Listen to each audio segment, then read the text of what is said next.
भगवान शिव एक बहुत इंपॉर्टेंट देव हैं। वो हिंदुइज्म के मेन देवताओं में से एक हैं। बहुत लोग उन्हें बड़ी श्रद्धा से पूजते हैं। उनके कई रूप और कई नाम हैं। कभी वो एक शांत योगी होते हैं गहरे ध्यान में, कभी वो एक फियर्स योद्धा बुराई से लड़ते हुए। उन्हें नटराज, लॉर्ड ऑफ डांस भी कहा जाता है। उनका डांस कोई ऐसा वैसा डांस नहीं, ये डिवाइन है। आदिशक्ति महान मदर गॉडेस हैं। वो यूनिवर्स की सारी शक्ति का सोर्स हैं। वो खुद एनर्जी हैं, प्योर और बाउंडलेस। शिव जी की तरह उनके भी कई नाम और रूप हैं। वो पार्वती हैं, शिव जी की जेंटल पत्नी। वो दुर्गा हैं, राक्षसों का वध करने वाली वॉरियर गॉडेस। वो काली है, नेगेटिविटी को डिस्ट्रॉय करने वाली फियर्स देवी। वो भगवान शिव के लिए परफेक्ट पार्टनर हैं। शिव और आदिशक्ति सच में इंसेपरेबल हैं। वो एक ही रियलिटी के दो पहलू रिप्रेजेंट करते हैं। शिव जी को अक्सर प्योर कॉन्शियसनेस के रूप में देखा जाता है, शांत और अवेयर। आदिशक्ति डायनामिक एनर्जी है, हमेशा मूविंग और क्रिएटिंग, एक दूसरे के बिना एग्जिस्ट या एक्ट नहीं कर सकता।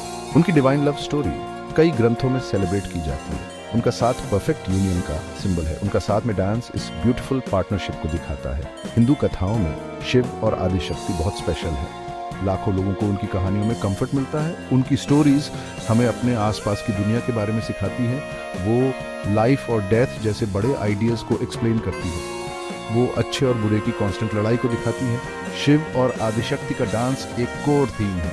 ये डांस गहरे मीनिंग और सिंबलिज्म से भरा है। ये कॉस्मोस के रिदम को ही रिप्रेजेंट करता है। तांडव भगवान शिव का स्पेशल डांस है। ये इमेंस पावर से भरा हुआ डांस है। ये बहुत एनर्जेटिक, स्ट्रॉन्ग और विगरस होता है।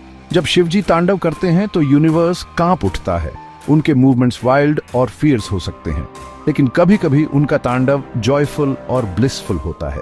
ये डांस उनकी सुप्रीम कॉस्मिक अथॉरिटी को शोकेस करता है। ये एक ऐसा डांस है जो दुनिया बनाता भी है और डिसॉल्व भी करता है। इमेजिन कीजिए शिव जी तांडव कर रहे हैं। उनके लंबे मैटेड हेयर उनके चारों ओर वाइल्डली उड़ रहे हैं। एक क्रेसेंट मून उनके डिवाइन सिर पर सजा है। पवित्र गंगा नदी उनकी जटाओं से बहती है। एक सर्पेंट उनके नीले गले में लिपटा है। एक हाथ में वो एक छोटा ड्रम पकड़े हैं जिसे डमरू कहते हैं। उसकी आवाज डम डम पूरी क्रिएशन में गूंजती है। दूसरे हाथ में वो एक फ्लेम पकड़े हैं जो चेंज का प्रतीक है। तांडव डांस के डिफरेंट काइंड्स होते हैं। एक को आनंद तांडव कहते हैं, the dance of bliss. Shiva ji ये डांस बड़े जॉय के साथ करते हैं। ये जॉयफुल डांस यूनिवर्स को क्रिएट और सस्टेन करता है। ये दुनिया को उसके प्रॉपर ऑर्डर में चलाता रहता है। दूसरा है रुद्र तांडव, द डांस ऑफ डिस्ट्रक्शन। ये डांस फियर्स होता है और युगों का अंत लाता है। ये पुराने को हटाकर नए के लिए रास्ता बनाता है। तांडव डांस सिंबलिज्म से रिच है। शिव जी के हाथ में डमरू ड्रम क्रिएशन को रिप्रेजेंट करता है। उसकी आवाज वो प्राइमोर्डियल साउंड है जिससे लाइफ शुरू हुई। जो आग वो पकड़े हैं वो डिस्ट्रक्शन और ट्रांसफॉर्मेशन को सिंबलाइज करती है। नई लाइफ के इमर्ज होने के लिए पुराने फॉर्म्स का अंत होना जरूरी है। शिव जी के पैर के नीचे कुचला हुआ राक्षस अपस्मार इग्नोरेंस है। उनका उठा हुआ पैर लिबरेशन और स्पिरिचुअल फ्रीडम ऑफर करता है। हर जेस्चर, हर मूवमेंट का प्रोफाउंड मीनिंग है। लास्य आदिशक्ति का ब्यूटीफुल डांस है। ये शिवजी के तांडव से बहुत डिफरेंट है।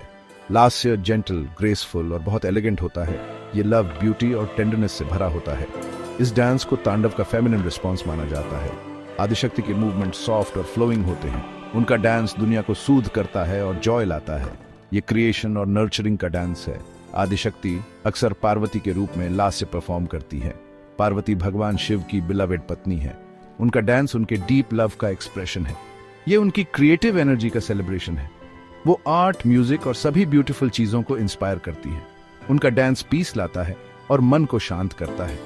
उनके मूवमेंट्स फ्लूइड होते हैं जैसे एक जेंटल नदी। वो अपने हर स्टेप में ग्रेस को एम्बॉडी करती है। लास्य शिवजी के तांडव को ब्यूटीफुली कॉम्प्लीमेंट करता है। शिवजी का तांडव इंटेंस और वर्ल्ड शेकिंग हो सकता है। आदिशक्ति का लास्य एक काल्मिंग बैलेंस प्रोवाइड करता है। ये उसे रीबिल्ड और नर्चर करता है जिसे तांडव शायद क्लियर कर देता है। अगर तांडव कॉस्मोस का पावरफुल रिदम है तो लास्य वो स्वीट मेलोडी है जो उसे कंप्लीट करती है। साथ में उनके डांसेस परफेक्ट हार्मनी क्रिएट करते हैं। ये डिवाइन बैलेंस पूरे यूनिवर्स को सस्टेन करता है। लास्य डांस में भी डीप सिंबलिज्म है। ये क्रिएशन और बर्थ की शक्तियों को रिप्रेजेंट करता है। ये नर्चरिंग, ग्रोथ और प्रॉस्पेरिटी को सिग्निफाई करता है। लास्य एग्जिस्टेंस के जेंटल एस्पेक्ट्स को हाईलाइट करता है। ये फेमिनिन एनर्जी की इमेंस पावर को शोकेस करता है। ये एनर्जी क्रिएटिव, कंपैशनेट और लाइफ गिविंग है। ये डांस अपने प्यूरेस्ट फॉर्म में लव के बारे में है। ये लाइफ की हर चीज में पाई जाने वाली इनहेरेंट ब्यूटी के बारे में है। अक्सर शिव और आदिशक्ति साथ में डांस करते हैं। ये कंबाइंड डांस एक मैग्निफिसेंट स्पेक्टिकल होता है। इसे कभी कभी लोकहित डांस भी कहते हैं, दुनिया की वेलफेयर के लिए। इस डांस में उनकी डिस्टिंक्ट एनर्जीज सीमलेसली मर्ज हो जाती हैं। मैस्कुलिन कॉन्शियसनेस और फेमिनिन एनर्जी यूनाइट होती हैं। ये कॉस्मिक हार्मनी का एक पावरफुल डिस्प्ले है। ये डांस पूरे यूनिवर्स को रिप्रेजेंट करता है। ये नेचर की सभी फोर्सेस के इंटरप्ले को दिखाता है। उनका इटर्नल डांस कॉस्मिक साइकिल्स को इलस्ट्रेट करता है। यूनिवर्स एंडलेस साइकिल्स से गुजरता है। क्रिएशन होता है जहां नई चीजें जन्म लेती हैं, लाइफ फलती फूलती है और ग्रोथ और जॉय एक्सपीरियंस करती है। फिर डिस्ट्रक्शन आता है जहां पुराने फॉर्म्स डिसॉल्व हो जाते हैं। ये डिस्ट्रक्शन अंत नहीं, बल्कि ये एक नेसेसिटी है। ये रिन्यूअल और नई बिगिनिंग्स के लिए एसेंशियल है। जैसे दिन के बाद रात आती है, ये साइकिल कांस्टेंट है। इन एंशिएंट कहानियों और डांसेस की आज भी रेलेवेंस है। हमारी अपनी लिव्स कांस्टेंट चेंजेस से भरी हुई है। हम जॉय और क्रिएशन के मोमेंट्स एक्सपीरियंस करते हैं। हम सॉरो और लॉस के टाइम्स भी फेस करते हैं। बिल्डिंग अप और ब्रेकिंग डाउन के पीरियड्स होते हैं। ये डिवाइन डांस हमें इस फ्लो को एक्सेप्ट करना सिखाता है। ये हमें अपने अंदर बैलेंस ढूंढने के लिए इनकरेज करता है। ये हमें सभी चेंजेस में डिवाइन हाथ देखने की याद दिलाता है। शिव और आदिशक्ति का डांस सचमुच टाइमलेस है। ये पावर, लव और कॉस्मिक ऑर्डर की एक प्रोफाउंड कहानी है। ये हमें याद दिलाता है कि एग्जिस्टेंस में सब कुछ कनेक्टेड है। कुछ भी सच में सेपरेट नहीं है, सब एक ही होल का पार्ट है। उनका डांस एक ब्यूटीफुल आर्टिस्टिक एक्सप्रेशन है। ये लाइफ के इटर्नल रिदम को कैप्चर करता है। ये दिल को वंडर और गहरी श्रद्धा से भर देता है। ये होप, बैलेंस और कंटिन्यूअस रिन्यूअल का मैसेज है।